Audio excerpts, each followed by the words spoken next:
Now it's time to kick it over to my man LL Cool Torch to talk about this Lions offense and what they need to do to win versus the Green Bay Packers. What you got, LL? Pound them. They have had trouble stopping the run this year. They're not as tough as they think they are. Mm-hmm. I feel like how they've been talking, like especially at the last week, like why y'all talking so much, So we gonna go in there and we just, run it down their throat. You know what I'm saying? Complete nice passes on third down. If the weather allows for it, take them deep shots. You know what I'm saying? I feel like we're getting better and better with them. You know what I'm saying? I've been calling for it all season. Seems like they've been working on them more all season. So, let that work pay off. One of the comments I looked over, I looked at it beforehand. They asked about some plays for J-Mo.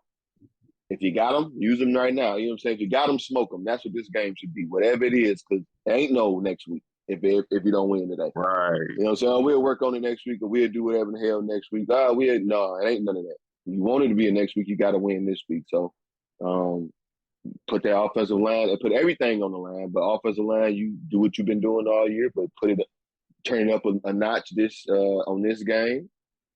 Jamal Williams, he's 4 yards away for 1,000, I think, when I looked at it.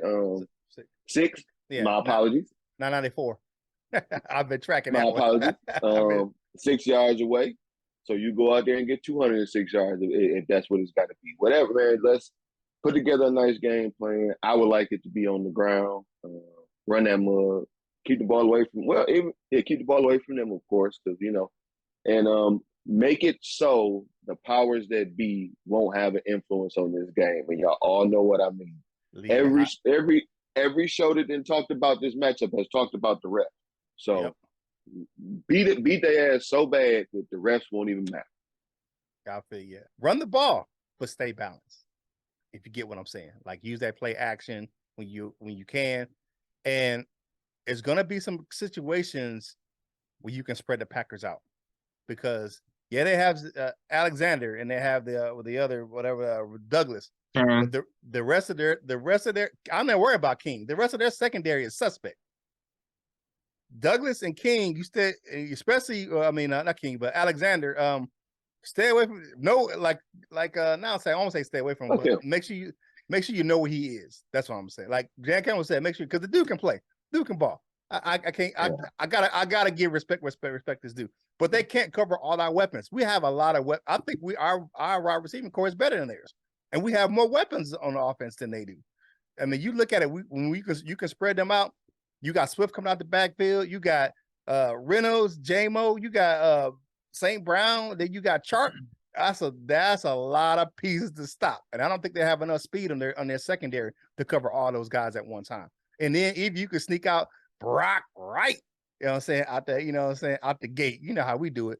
But one of the things I will say this that we haven't, like you said, keep the clock moving, long sustained drives, eat some clock, especially if we get ahead or get a lead, and keep Aaron Rodgers' ass on the bench.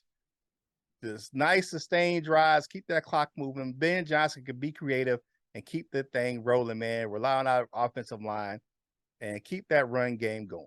What you got, Coach Jones? Yeah, it's about that run game, man. It's about lining up Brock Wright, lining up Matt Nelson, lining up Kabinda in the backfield, and it's about power right, power left. Like we're not trying to fool nobody with who we are. Power right, power left, then play action.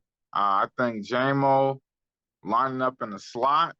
Put Jair Alexander, put him on DJ Chark. Have DJ Chark just run 9 routes all day long. Get him the hell out of there. You know what I'm saying? Push the hamstrings out. Mm-hmm. Yeah. Have him do that. Have him run deep post. Just get Alexander the hell up out of there. And you get him out the mix, man. And the rest of the defense is suspect. And I would definitely, man, power right, power left, power right, power left, play action. Yeah. And I'm getting more of the big bodies involved, which I might even go double tight with Matt Nelson or double tight with Kabinda in the backfield, and I'm running power, man. I'm off tackle, wham. You know what I'm saying? All of that, man. And when the time is right, take your shots, man. But the temperature shouldn't be too bad for Jared Goff. You know, it's not gonna be one of them frigidly cold, just oh my goodness, I can't take it games at Lambeau. So yeah, man, that's the game plan. Yeah. One of the things that I should have mentioned, and I think that this is imperative that the Lions equipment staff need to do. If you look at the last game with Minnesota in Lambeau, they were sliding their asses all over the field. Make sure you take care of those cleats and get the right spikes on them things to keep those guys grounded. Because you look at Minnesota, they were sliding and slipping and sliding. You know, that natural turf, when it get cold, it can give you a little slick. So make sure that you have the right cleats for your team, because if you have a fast guys, they definitely can slide when you on that slick surface, you know, over cold natural field. Hey, to hear what myself and Coach Jones had to say about the offense versus the Packers, tune into the full version. A couple of videos back, man. You're already on the channel, so click back a couple videos and watch the full version of today's Lunchtime Detroit Lions Talk, brought to you by Detroit Lions on the Prowl, right here on your home for Detroit Lions news and rumors.